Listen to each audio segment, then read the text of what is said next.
Today we'd like to move on to an applied topic in nutrition. We'd like to look at weight management and diet in pregnancy, lactation, and early childhood. Now we could spend a long time talking on these topics, but since we don't have several hours, we're just going to give it a brief overview.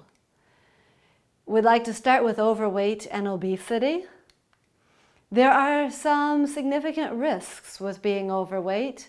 A person is more apt to have high blood pressure, high total cholesterol, triglycerides, LDL, the low-density lipoprotein, which increases a person's risk of heart disease, low HDL cholesterol, which, when it is low, will increase a person's risk of heart disease, psychological suffering, also an increased incidence of gallstones, osteoarthritis, type 2 diabetes, heart disease, stroke, sleep apnea, cancer, and a shortened lifespan.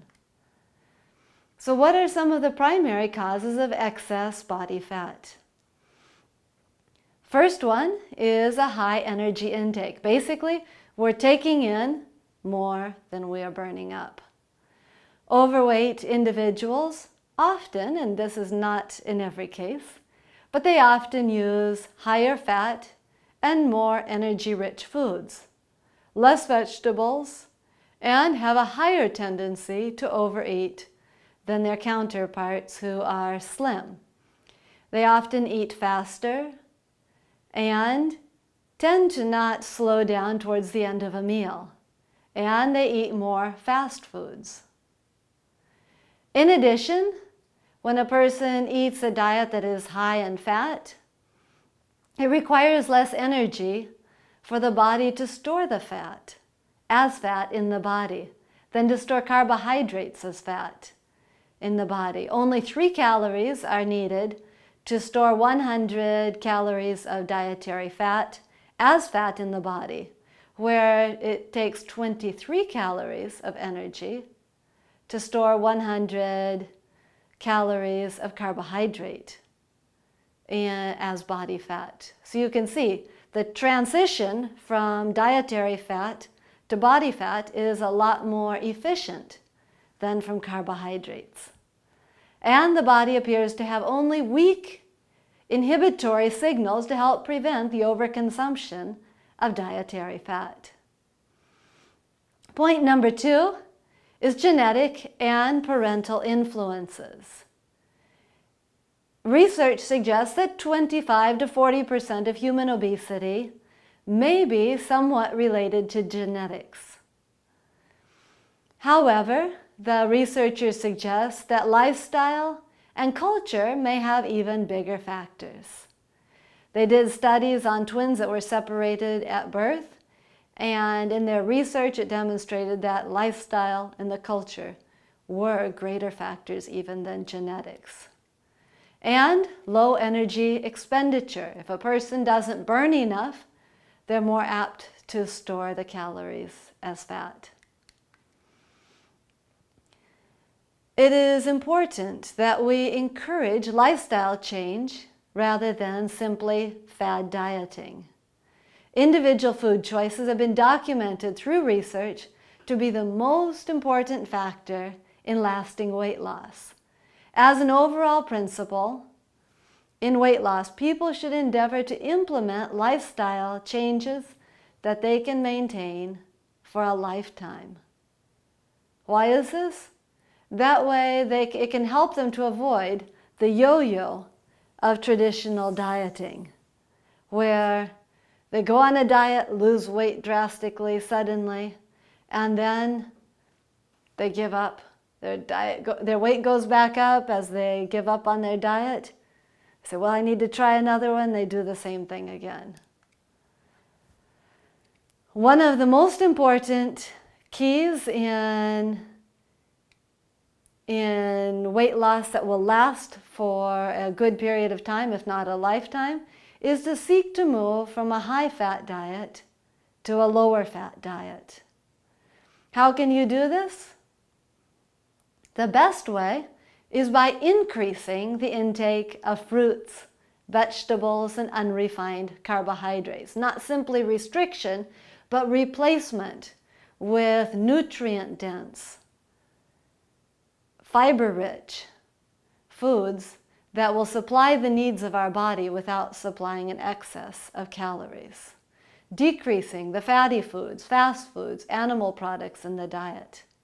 This is more important, as demonstrated through research, than even portion control or other factors. Other helpful dietary factors include eating a big breakfast, as a person is more apt to burn off those calories when they are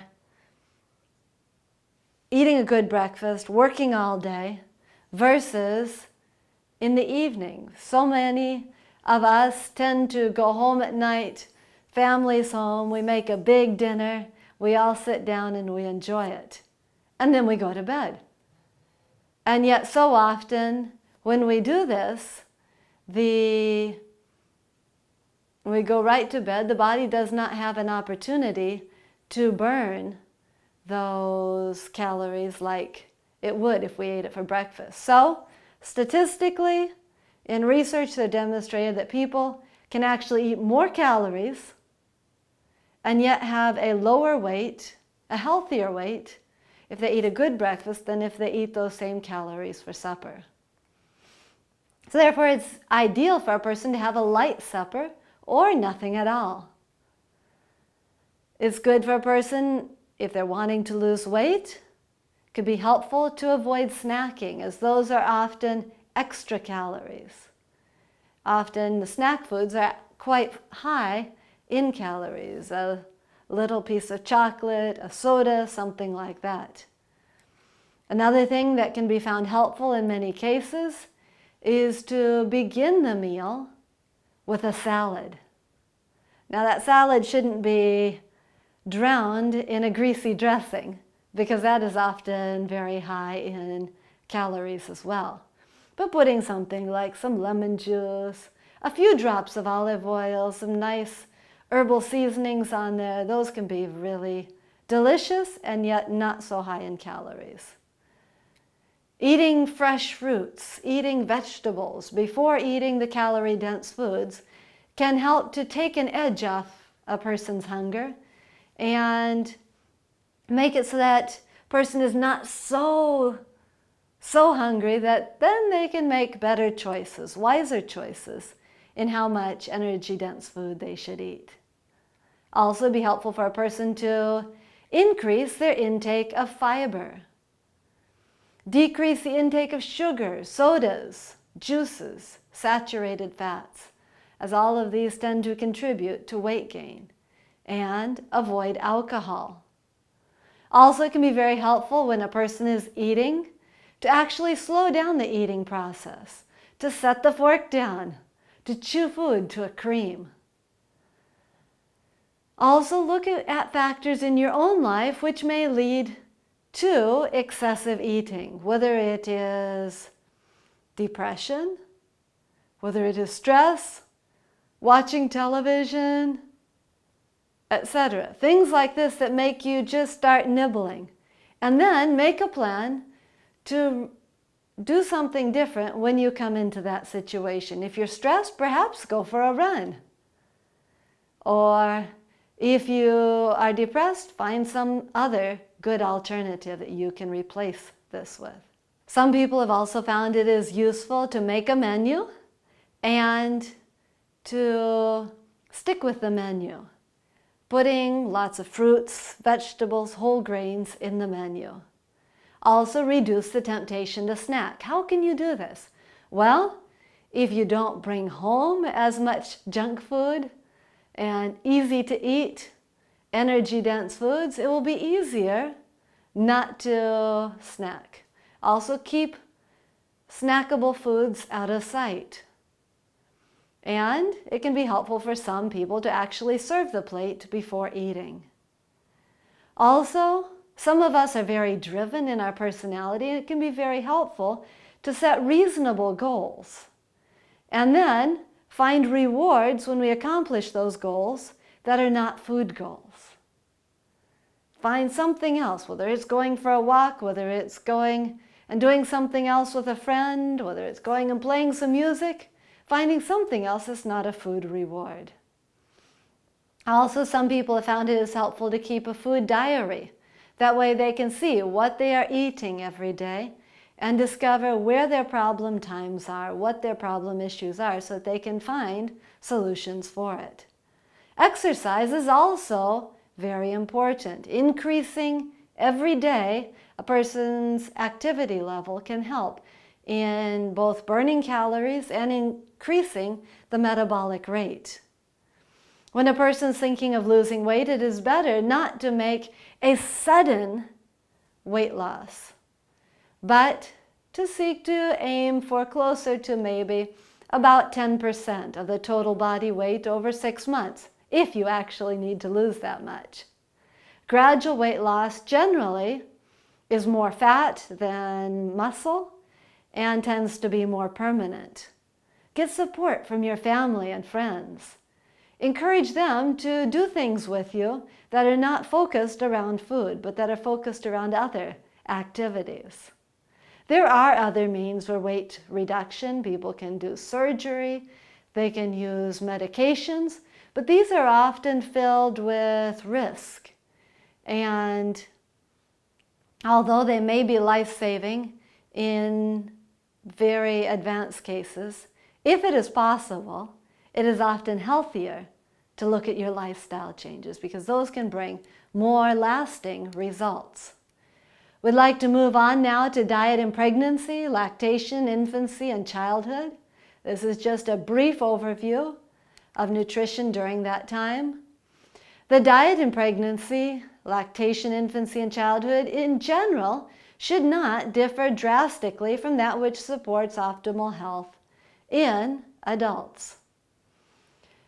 These mothers need well-balanced, adequate, healthy diets, sufficient both for their needs and for that of the growing child. The future health, the growth, the development of the child itself may be shaped by the choices and the adequacy of the mother's diet during this time. It is important for the pregnant mother to seek to have a balanced life, which includes regular, low-impact exercise, a cheerful mental attitude, avoidance of excessive heat, stress, and overwork, as all of these can have an adverse effect upon the baby. Weight gain is important during pregnancy, and 25 to 35 pounds are normal for someone who has normal weight.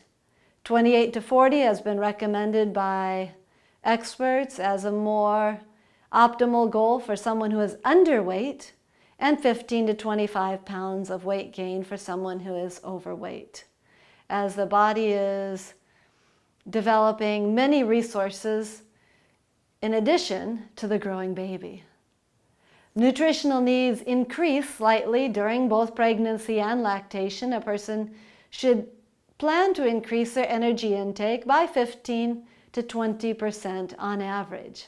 Not, you think, well, I'm eating for 2 people, but the baby may still be very small and you don't really need to eat the full amount as if it was 2 full people. Person also needs a little bit more protein, B12, iron, zinc, vitamin D, and calcium.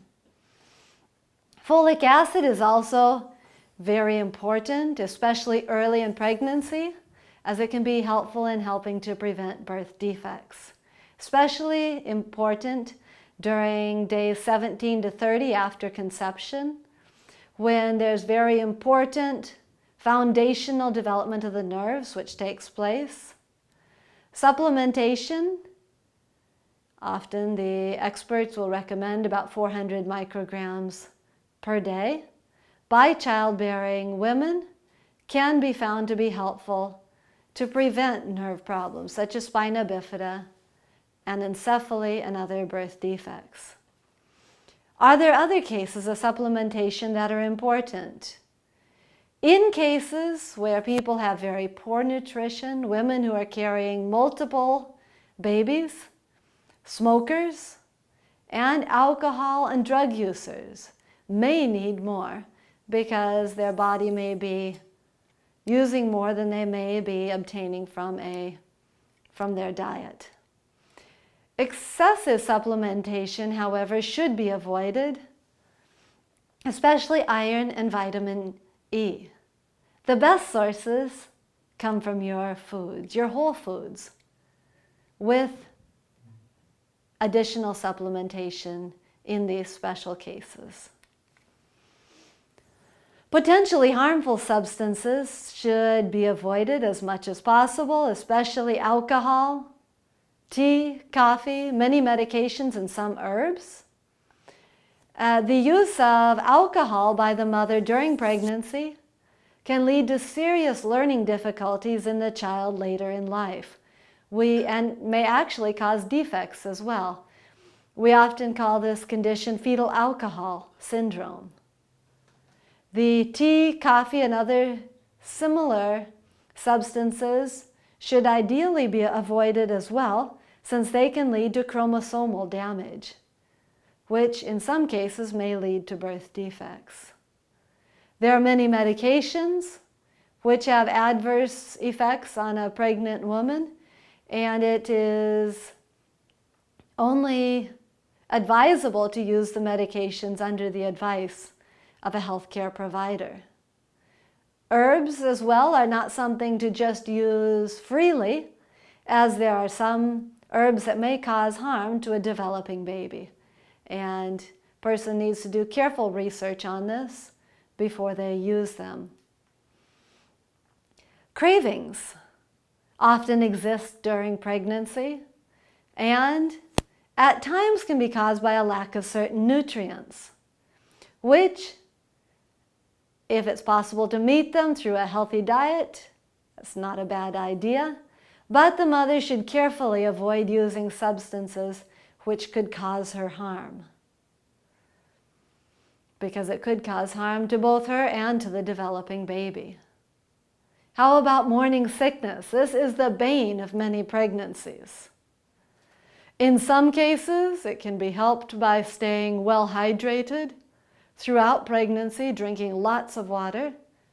Also, dry, lightly salted crackers, also known as biscuits in some cultures, eaten before arising may help to prevent morning sickness in some individuals. But the good news for most people, with time it usually goes away. A mother has the opportunity, in many cases, to actually shape the food likes and the dislikes of her child by her own food choices during pregnancy. After birth, a child should begin breastfeeding as soon as possible, as the straw-colored liquid known as colostrum produced before the regular milk contains many substances known as antibodies which help to prevent sickness. Breastfeeding is generally the healthiest option for most developing infants. It is true in some cases it is not possible. In that case, we praise the Lord that there are other options out there. But for the majority, it's the best. Why? It is sterile, it's the ideal balance of nutrients, it contains hormones that encourage physical and brain development. It helps protect against infections, helps protect against allergy development. It's been suggested as offering protection against diabetes, obesity, atherosclerosis, asthma, and hypertension later in life. It also saves money. It may help the uterus return to normal more rapidly, and has also been suggested to help prevent breast and ovarian cancer.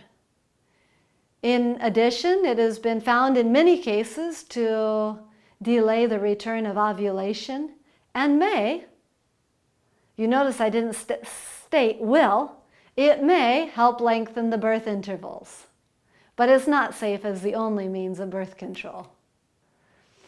Mothers typically need to breastfeed for 15 to 20 minutes on each breast every 1 to 2 hours initially.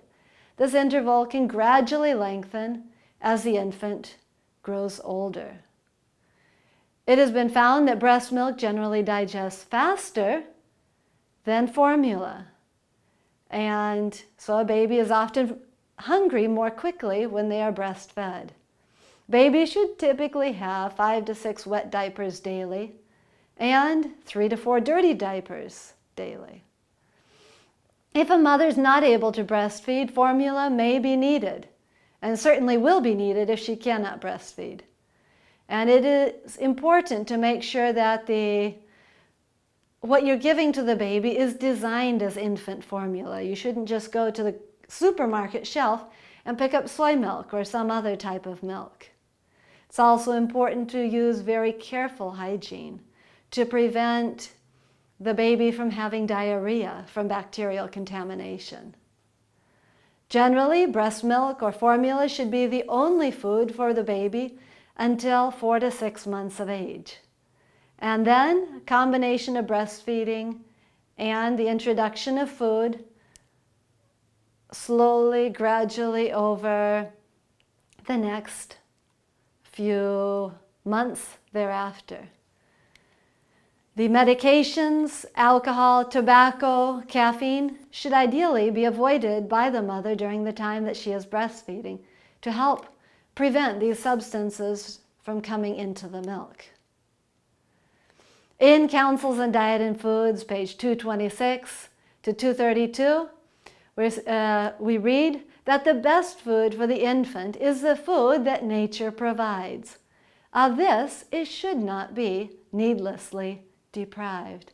It is a heartless thing for a mother, for the sake of convenience or social enjoyment, to seek to free herself from the tender office of nursing her little one. Continuing, the character also of the child is more or less affected by the nature of the nourishment received from the mother.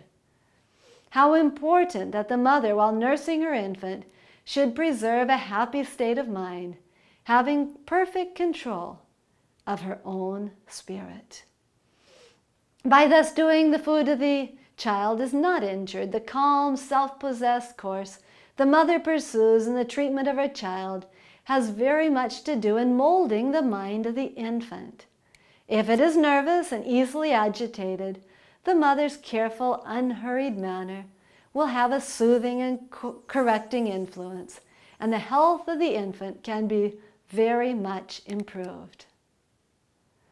Continuing, infants have been generally greatly abused by improper treatment. If it was fretful, it has generally been fed to keep it quiet, when in most cases the very reason of its fretfulness was because of its having received too much food.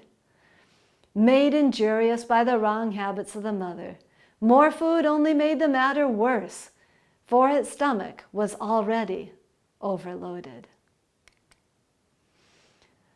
The child should be given food only at regular intervals and less frequently as it grows older. Care and regularity in the feeding of infants will not only promote health and thus tend to make them quiet and sweet-tempered, but will lay the foundation of habits and will be a blessing to them in later years. So we can see the importance of not just feeding the baby whenever it cries, but developing regularity, gradually increasing the intervals as the baby is ready for that. Sugary drinks should not be given to babies and young children. When the carbohydrates themselves should ideally not be introduced until salivation begins. Why? Because the saliva produces the enzymes which break down the starchy foods. The sugary drinks, especially given by a bottle when the child is going to sleep, can cause rapid decay of the teeth and is often known as the nursing bottle tooth decay. These things should be avoided during this time, as well as foods that are potential choking risks, such as cherries, nuts, popcorn, peanuts, whole grapes, and foods like this. Solid food should be introduced one at a time, and the parent should wait for 4 to 5 days before introducing a new food. Rice, other lower allergenic foods ideally should be introduced first, while wheat, other more highly allergenic foods are better introduced later. Honey should not be given to infants in the first year of their life because of the risk of botulism. Regularity in eating should ideally be aimed for. The toddler should not be given snacks randomly between meals. Children typically need a third meal during early childhood. This should be continued until they're able to obtain all needed nutrition from 2 meals a day. You can see when a baby is first born, it needs to have its mother's milk every few hours, even through the night. And as time goes on, that interval is slowly being lengthened. Same thing applies with the 3 meals a day. They're not ready to go straight from mama's milk to 2 meals a day. We continue to read from the writings of inspiration. Your children is a source we saw already. Your children should not be allowed to eat candies, fruit, nuts, or anything in the line of food between their meals. 2 meals a day are better for them than 3. If the parents set the example and move from principle, the children will soon fall into line. Irregularities in eating destroy the healthy tone of the digestive organs. And when your children come to the table, they do not relish wholesome food. Their appetites crave that which is most hurtful for them. Children, continuing with this quotation, children are also fed too frequently, which produces feverishness and suffering in various ways. The stomach should not be kept constantly at work, but should have its periods of rest. Without it, children will be peevish and irritable and frequently sick. Just as we need rest between our meals, children will also thrive better with this. It's also very important for a child to have balance, variety, and adequate nutrients in their diet. A child is most prone to develop nutritional deficits immediately after the transition from breastfeeding when they move to a solid food dietary.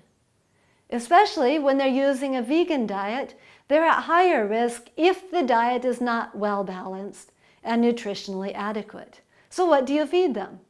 Well, you can give them fruits, vegetables, whole grains. Also, they need the more energy-dense foods such as peas, beans, tofu, avocados. Things like these help provide the child with energy and nutrition.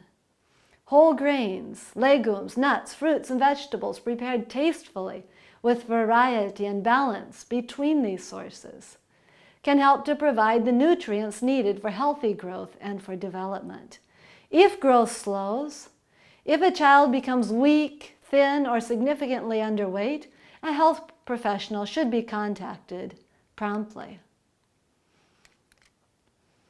Active children and adolescents frequently have very high caloric needs, up to 2,000 calories a day by the age of 10, and often will end up needing as much or more in food needs than an adult, especially a sedentary adult. So as parents, we shouldn't be surprised when we see children wanting to pile their plates up high with food because they're growing rapidly and they're very active. Dairy is a frequent cause of ear infections and allergies in childhood. An excessive intake of dairy milk can lead to a condition known as milk anemia, which is caused by excessive milk intake, displacing iron-rich foods from the diet. May also contribute to allergies and ear infections and other respiratory tract issues. In the Health Reformer, we read, children are generally untaught in regard to the importance of when, how, and what they should eat. The unnatural stimulation and wear of the vital forces makes them nervous, impatient of restraint, self-willed, and irritable. They are permitted to indulge their tastes freely, to eat at all hours, to help themselves to fruit when it tempts their eyes. And this with the pie, cake, bread, and butter, and sweetmeats eaten almost constantly makes them gourmands and dyspeptics. The digestive organs, like a mill which is continually kept running, become enfeebled. Vital force is called from the brain to aid the stomach in its overwork, and thus the mental powers are weakened. The unnatural stimulation and wear of the vital forces makes them nervous, impatient of restraint, self-willed, and irritable. So here, as we've been looking at these two topics, weight control and the diet during pregnancy, lactation, infancy, and childhood, we can see a common thread. The importance of good nutrition, abundance of fruits and vegetables, whole grains, legumes, and nuts in moderation, using them in as simple and as natural of a form as possible, and using this in a way that is balanced, that is rational, and yet not in excess, using it with regularity and seeking to do all that we do to the glory of God.